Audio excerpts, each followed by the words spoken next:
Welcome to the Worst of the Riot podcast. Coming up, the unexpected best place to sit on an airplane. Also, love them or leave them. Can furniture end your relationship? And more on the Worst of the Riot podcast. You won't hear a show like this anywhere else. And that's probably for the best. The Worst of the Riot, Radio U.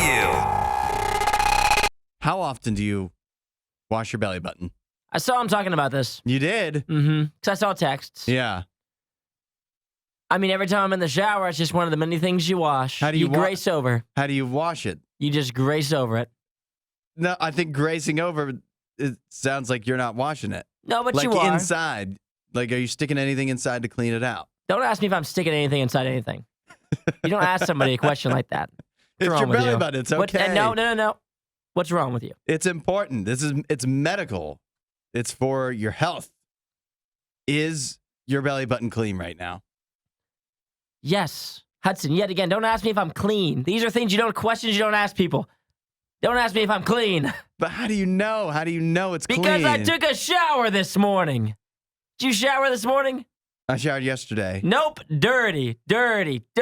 Don't ask me if I'm clean. If you haven't even showered on a day that you're asking someone you're clean. It's so early. Why would I have don't showered care. already? No. You asked me if I was clean. Yeah. And you haven't even showered today. So you think my belly button got dirty overnight? No, I'm just saying if you're going to ask somebody else if they're dirty, you got to be clean. I think I'm pretty clean, but I'm actually concerned that my belly button might not be clean enough. Because I heard JR talking about this and people chiming in, and he was concerned that he wasn't washing it enough. But there wasn't an answer about how often you should wash it. So then I had to go ahead and check. And you know how often you need to clean your belly button, give it a good deep clean? How often? It's recommended once a week. Once a week, clean your belly button. Yeah, you got to get in there. Listen to this. It's not just like, what did you say, gracing over it either? Gracing over. You can't just grace over it. You just do the slide by. Supposedly, you're supposed to dip a cotton swab in rubbing alcohol and gently rub the surfaces inside your belly button. Then if the swab gets dirty, throw it away and start a new one. Okay, that's obvious. Why it's different from people to people, though. How do you know? Because, Hudson, have you ever... You're a belly button expert. No, I mean, it's pretty obvious. If you have an innie versus a downy, that's going to determine how you're cleaning it. Clearly, yes. You don't even know what I have. No, I don't. So then, these questions you're asking me, you're way out of bounds here with this. Do you know anybody that has an Audi? I have an Audi. You have an Audi? See, now these are the questions you can't be asking people when you don't know their belly button circumstances. So when I say I grace over my belly button, that's what I mean. I guess you do have that as an advantage of an Audi. It's more of a halfie, but a halfie. That's kind of what I refer to it as. It's not an Audi, but it's not an innie. I refer to my belly button as a halfie. I don't think. When do you refer to your belly button? When people ask me if I have an innie or Audi, I say I have a halfie. When do they ask that? That happens many a times if I'm at the pool. Oh, okay, got it. Mm-hmm. Because mine's can't they see it? Yeah, mine's so not they're like seeing it and they're curious. It's been like, what do you call that thing? It's been enough times to where I have a name for it. It's called a halfie. For the first time that you were asked, you were unprepared. I was like, I guess it is kind of half in, half out. I thought I had an innie, but I guess, now that I see your innie, I don't think I have an innie. Yeah. I've learned a lot I don't know about belly buttons in general, but I've learned a lot about yours. You've learned too much about mine. Add a little Riot to your Instagram feed. Follow @RadioU Official. The Riot. Radio U. So much of the country, I mean, it is wintertime, has experienced some wild winter weather over the last few days. And for a lot of people, depending on how extreme it is, that means getting to call off of work. Like, why would you go in? You can't even get out anywhere. But I have here some employees on TikTok. Their attempt to call off of work due to the winter storm that hit Portland, Oregon over the weekend was thwarted because their boss volunteered for all the people that were on the schedule that tried to call out due to the storm. The boss decided to go pick each and every one of them up. So they had no excuse not to come in and work. Isaiah, what do you make of that? That's a pretty good boss. Is it? Yeah, it's a good boss. He came and picked you up. That way you go to work. Yeah, but Here's what I thought. I thought it is nice. I thought, especially you think about this. You think about this, right?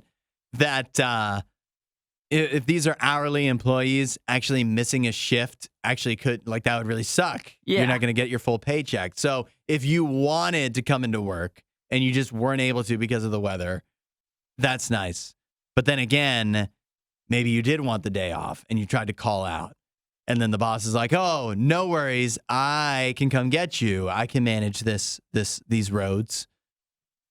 But think about this. If you can't get out of your house because of the bad weather, who's coming in to the Verizon store on a day like that? If you can't get out for something you get paid to do, why is somebody going to come out to your job? And how many customers are you going to have in there? You can get by with a bare bones crew. The boss doesn't have to go by and pick every single person up. The boss themselves being there is probably enough.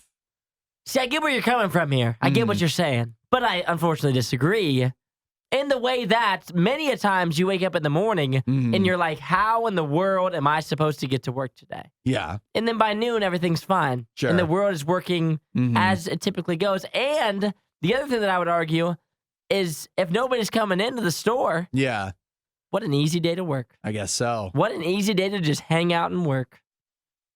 Yeah, that is true. A lot of the best days, I think about working at like Panera, were the days where the weather was bad and nobody showed up, so you could just chill out all day. And I know they say if you can lean, you can clean, but even the managers have, most managers anyways, had a tendency to, if nobody's coming in because it's a snow day, then we're gonna have a snow day attitude too. And we're here, we're getting our paychecks. We're not gonna go crazy. We're not gonna be down on our hands and knees scrubbing. You ever called off of work simply because of the weather? Hudson, I once crashed my car in this very parking lot on a I bad snowy remember that. day. I recall You that. think that I've called off for weather? No. You remember? I did it. It was probably about a year ago. I was snowed in, could not get out, Oh, yeah. no matter what I tried. So I am glad on that day. Although, I made it to work that day. that was early in the year. I wasn't psyched about having to use a vacation day on that. So that is a bummer. But the alternative would be missing part of my paycheck, which I'm also not psyched about. So I would just like to not have to make that call, not have to make that decision. Well, you can talk to the sledgehammer. Maybe he'll pick you up. That's right. I think you know what? I would have put it past him. It'd be an early morning for him, though. The stories you love with the opinions you hate. The Riot Radio U. I have a guy who just had what sounds like a pretty horrible flight from Bengaluru Airport to Mumbai. That's it was from Mumbai to Bengaluru in India. The problem with the flight was this guy, shortly after takeoff, had to go to the bathroom. For some reason on the plane, they call it a lavatory. Yep. Never call it that anywhere else, only on a plane. I don't know why. But after he did his business, he quickly realized he tried to exit the lavatory.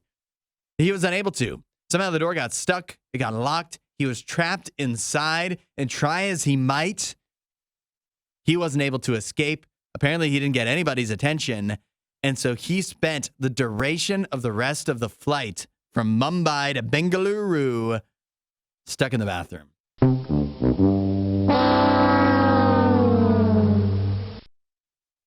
Doesn't say much for the bathroom. Also doesn't say much about the rest of the people on the flight. Why didn't they have to go? Not a single other person need to use the toilet? Questionable. That's hard to believe. That's It hard is to believe. Even on a short flight, feels hard to believe. And then you think at the same time, he didn't let anybody know. But how would you go about letting someone know? How What would be the best way? loud is the appropriate level of loudness? Like, how much panic or commotion can you make in there? Because usually, like, the flight attendants are, like, right there. Yeah, right? They're sitting right there. And so, like, maybe you begin with maybe, like, a knock and, like, a, hey. Yeah. It also is embarrassing that you can't get out. Yeah, it is. Because in my mind, I'm thinking, like, am I twisting this knob wrong? That's the first thing I go to. You're definitely thinking, I'm the dumb one here. And Why so can't I it would open be the door? embarrassing, yeah. and then you're like using your shoulder. You're like, kind of like slamming into it a little bit. You're trying to, you got to shimmy it. You got to give it a little shimmy, give it a little shake. And then you start to figure out that maybe it is stuck. And then you start progressively getting louder, like, can anybody hear me? I'm stuck in the bathroom. Nobody noticed? Yeah, but apparently not. But my twist on this, right? I think maybe this could be if you're maybe sitting in the middle of the flight. Yeah. You're a middle seat. Maybe this is a more comfortable place to stay. That's true. You have a nice lean. You could probably sleep in there pretty easy, right? I was starting to, I'm with you that it's actually, I'm looking at the positives of this. One, it's so, to me, awkward. I almost never on a flight do get up to go to the bathroom because it's awkward. There's always somebody else in there. So then you're like waiting, but you're not supposed to wait at the door, right? You're supposed to go back to your seat, which is a horrible, just not a good process. Not very efficient at all. Because then somebody just gets up at the right time and you're still left there waiting. Yeah, so you have easy access to use the bathroom as much as you need to. And you think if the door blows off the plane, the bathroom's got to be the safest place to be. It is a safe place. Yeah, so at this time, I think especially if you want to feel safe, you hide in the bathroom the entire time. And like you can lean. If you have a middle seat, then you can lean against the wall. It's probably an easier sleep in there. Yeah, it's more spacious than wherever you were probably actually seated, even if you were in first class. And then imagine, this is what I also imagine. Imagine if he did get out like an hour later. This dude's been in the bathroom for a full hour. Yeah. And then like he's sitting next to you. Like you see him coming back down. You're like, this guy's been in the bathroom for an hour. They finally got you. Brother, this guy stinks! He comes back, he just smells bad. Yeah. You are going to have the plane bathroom smell lingering on you, probably. Well, that's, you know what? I'm looking here. It says that they did try to get him out during the flight. They weren't able to. They couldn't get him out? Yeah. Imagine the scene. You got to wait till everybody else gets off the plane to exit. You cannot be seen as the guy who's been stuck in the bathroom the whole flight. There's no way anybody can see your face. Yeah. And now I'm wondering if there were people that needed to go. They probably were. What a horrible flight for everybody. Get him out of there! Yeah, come on. My kid's got to pee. People are like dancing in the aisles. If podcast awards were ever a thing, this show wouldn't win any. This is the Worst of the Riot podcast. Our Wednesday tradition, would you rather? Today's question, it's an original one, and it is a doozy. Would you rather always smell like throw up, vomit, not ideal, or always have just a little bit of your butt crack showing, peeking out, no matter what you do? What do we need to run through here that people need to know before they make up their minds and answer on this one at 8772 Radio U? Well, I think the obvious thing is like cologne, perfume, deodorant. That's not saving you. Yeah. It doesn't, there's no, I'll choose always throw up because then I can just cover it up with deodorant. No, it doesn't work like that. It's basically, this is a supernatural scenario. No matter how you try, you're going to smell like vomit, or no matter what you do, somehow a little bit of your butt crack is always showing. And on the other half, obviously, like you can't be like, well, just wear a long hoodie. I'll wear baggy shirts that will cover it. Unfortunately, you're wearing tank tops. It's like I don't know what to tell you. It's like in the Santa Claus when Scott Calvin's beard just keeps growing back as soon as he shaves. But it's a little bit, just the tippy top of your butt crack. Somehow it always shows. I know what my answer is. Do you? I feel pretty confident with this one. I don't know if I know yet. I'm going to have to see some arguments presented from both sides. 8772 Radio U. Would you rather always smell like vomit or always have just a little tiny bit of your butt crack showing? I haven't seen a butt crack in a while popping out from anybody. That's good. I'm pretty grateful for that. Yeah. Oh, hi there. This Worst of the Riot. Crank that up. Radio U. It's Would You Rather Wednesday. Our question today, would you rather always smell like vomit no matter what you do? There's nothing you can do to change it. Or would you rather always somehow have just a little bit of your butt crack sticking out, visible to those behind you at all times? Again, no matter what you do. People are chiming in. We heard from Brandon, who said... Brandon called us. You can always call us, too, 8772-RADIO-U. Absolutely. Brandon said he can't stand the smell of throw up. In fact, it makes him want to throw up. So even though the question itself doesn't involve you throwing up, it's just you smell like throw up, the smell of throw up would make him throw up. And so he doesn't want to do that the rest of his life. So butt crack it is. And he says he feels as if maybe sometimes his butt crack pops out anyway. Yeah. And he said that he's lived a full life of every now and then maybe it's sliding out. And it's been no issue to him this far. Can any of us be sure that our butt crack isn't showing at any given moment? How can you really assure that it's not? You can't see it. So we've probably all been there. Regina shared similar sentiments. She said, as much as it annoys me seeing people's butt cracks, there's someone very close to her that always seems to have a little bit of it out. She cannot stand the smell of vomit. She can't stand vomit in general, so she's going to be a plumber. Is that an outdated stereotype, the plumber, the crack out? I haven't ever had a plumber at my home. Yeah. Therefore, I don't know. Likewise. If you are a plumber, is this an annoying thing for you? I think it's got to be, right? Right? Plumbers have to hate that. Like, what a stupid thing, you know? Like, because what? They're working under the sink? Yeah. Sorry, I'm doing something you have no clue how to do. Because, like, everything that they have to work with is a little bit low, so they have to, like, bend over. You don't have to stand here and watch me. It's not like you can correct me if I do something wrong, or you wouldn't have called me in the first place. Adam says, either way, my life is over, but I have to go with the vomit. Oh, he's going vomit. He's going vomit. I was thinking the two angles of this. So here's the first angle. I still haven't made up my mind on this, but I'm thinking the vomit one, as Brandon, Regina pointed out, like that affects you, not just like people's perception of you, but it affects you because you're going to smell the vomit. Yes. I can only imagine that if a little bit of your butt crack is sticking out, you're unaware of that, or else how would there be people that have their butt crack sticking out? It's not like it's just I guess not a very sensitive area, perhaps. So you don't notice the slight change in temperature if it's sticking out.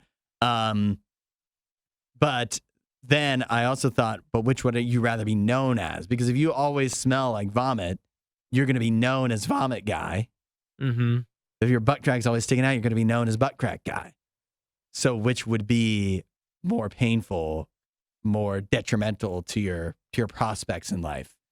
And that's a tough calculation to make too. Philip's going butt crack. Todd says butt crack for sure, not that offensive. Mm-hmm. Sam says PPC, perpetual plumber's crack. Max, the plumber thing is real. I'm going butt crack.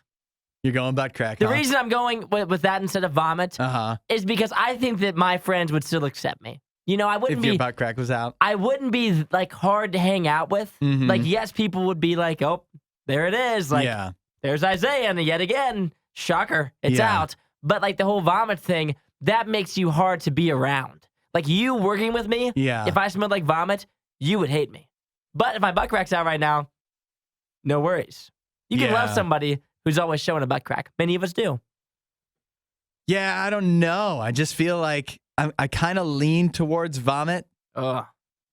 But because I think, like, personally, I think I would get used to it. Like, eventually, if you don't smell yourself, no matter what you smell, like good or bad, you typically don't smell yourself. So I think you would get used to it, but it would be hard to overcome. However, like, I don't know, if people are seeing your butt crack all the time, I feel like that one's tougher for strangers. But then again, nobody's going up and correcting a stranger that like, hey, you might want to pull your pants up. So I recently had someone tell me my butt crack was showing within the past 2 weeks. Yeah. And it was embarrassing. Yeah. See, who wants to go through that? And then you wonder, how long? How long have you let me live this way? How many other people saw it and said nothing? Radio U's Worst of the Riot podcast. Oh. You like that, Hud? You like now that? We're talking. It's time for Love 'Em or Leave 'Em. Whether you're head over heels in love or on the fence about your partner, it's time to help you navigate the tricky terrain of love. Ooh, I love them so far. Oh, love it. Hudson and I had a texter text in asking for a little bit of advice. Okay. This is a couple, the ages of 25 and 27, getting ready to move in with each other for the first time and ran into a bit of an issue. Okay. A roadblock. Let me lay it out for you. She texted in, I just ended an argument with my boyfriend by informing him I wouldn't be moving in with him after all. He says I'm being dramatic and overreacting. I think he's waving red flags at me. This is the situation. They've been dating for 2 years, decided to move in together when the lease ends. She's moving in next week. His lease ends in 3 months, so he's going to move in then. Okay. That way he's not paying 2 leases at once. Makes sense. Tonight while eating dinner, I mentioned that we should decide what furniture to keep and what to get rid of once he moves in. I was under the assumption that I would move in, and for the next 3 months, I would have all my stuff in there. Yeah. That's when her boyfriend got confused and said, what do you mean? Won't you be getting rid of most of your stuff? Yeah, you obviously hate your own stuff, don't you? Yeah, exactly. And then he said, babe, you can't expect me to live somewhere decorated the way your apartment is. She was offended, obviously. No. But she did say she understood that her decorating style isn't what most people go for. For context, my decor is what one of my friends likes to call it, Barbie meets goth. My couch Sounds great. My couch is pink, my coffee table teal. My TV stand is gray with bright blue floral contact paper lining the shelves and cabinets. Okay. So her issue is this man actually expects me to move into the apartment, live there for 3 months, get rid of everything I own when he moves in, which she pointed out was ridiculous. And she also said that she made many of these things, so they do mean a little bit more to her. So she told him, ultimatum time, here we go, love that. So I told him that until he apologizes for insulting me and my style and agrees to let me keep at least half of my things, he will not be moving in. Her name is currently the only name on the lease. As she also says, I'm the only one who can afford the apartment by myself. Ooh. Throwing that, I want to throw the weight around. Yeah. So I won't be adding him to the lease until I believe he's truly sorry for what he said. Love him or leave him. So should I just simply answer whether they should break up or not? Or do we want some advice? Maybe we should get some texters to add in here. Yeah. Is this ridiculous? Do we have some solutions? Maybe? Should she get rid of all of her things? Mm-hmm. Is keeping half fair? How do you decide? I don't even know this. How do you decide what furniture you keep when you move in with your partner? That's a good question, actually. 8772 Radio U, chime in for this love 'em or leave 'em if you've got any helpful tips for this couple. And we'll see what people are saying. Coming up next. Add a little riot to your Instagram feed. Follow @RadioU Official. The Riot. Radio U. We are in the midst of love 'em or leave 'em. Trying to decide to help some couples out and make sure they live happily ever after or not. 8772 Radio U. You can chime in with your advice. Isaiah, what's the TLDR version of this love 'em or leave 'em? Girlfriend is upset with her boyfriend. They're getting ready to move in together. But the big issue is he does not like her decorating style. He was a little bit offensive about it and said that she pretty much has to get rid of all of her stuff. They're going to move in all of his furniture into there. She says, no, we have to keep at least half of my stuff or else we're not moving in together. What to do? Yes, this is a tough one. Brian texted in. Brian says, get married before you move in together. Poop or get off the pot. There you go. Yeah. Get married and then find out about these issues. No, that probably is going to fight. Bailey says, relationships are built on compromise and understanding. If you can't get over a furniture conversation, you probably aren't ready to live together or get married. That's true. I think that's hitting on the surface of you have to figure out how to compromise, but you have to figure out how. Like, the easy answer is yes, we need to compromise, but how? What is the compromise you need to find? Rachel says the furniture conversation should have happened way before they decided to move in. I also have a somewhat eclectic decorating style, and I can't imagine having someone I cared about bad-mouthing my taste and preferences like that. I say she should dump the guy and move on. We're calling for a dumping. Yep. Leave him. That's a leave him. It sounds like I feel like Brian and Rachel are definitely going leave him. Here's my thing, right? I think the leave him is what I lean towards, because if you're arguing over furniture like this and you're not even married or moving in together, or like you haven't lived together yet, it seems to be an issue. Like if you're going to argue over this, you're going to argue over other more important stuff too. But at the same time, just the very fact that this is a dilemma for her means that she really likes the guy. But he's also bad-mouthing her furniture. I guess I tend towards leave him. But my advice would be, she's moving in first, right? Yes. How long before he 3 moves in? months. 3 months. So you're not going to live furnitureless for 3 months. So you take all your furniture as the gal. You move in first. You're paying the lease. You take all your furniture, and then you have 3 months to figure it out. Kick the can down the road is what I say. Oh, you're saying kick the can. Yes. Oh, you're ridiculous. We need a true stance here.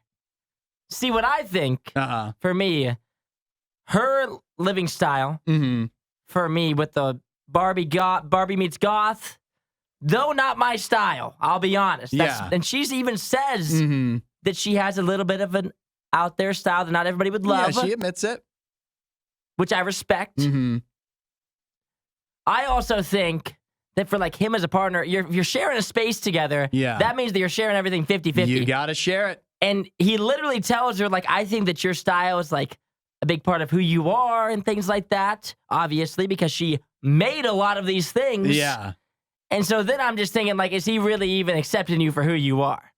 If he is completely dismaying all the things that you literally built and all of the things that you want to bring into your house to bring a little bit of character in, if you're going to share the space, you got to be able to figure at least being able to know what's important to somebody. And if he's saying absolutely not, we're not having your stuff in there, and like that's going to make me look ridiculous, whatever his reasoning is, it doesn't sound like he's being very reasonable. Yeah. I think if he's not willing to at least let you have 50% of your stuff in there, you're out of there, girl. Yeah. One of the things that can simply be said about any of these love or leaves we ever get is most healthy relationships don't begin with an ultimatum. Not usually. Not usually. I would say, I guess my real true stance would be, I really do think she should take her furniture in there. She's moving either way. Yeah, her she's name's on the moving in lease. She's leaving her other place. You move in. You've got 3 months. You and him can try to figure it out, and you'll see as you get closer. You got 3 months to discuss it.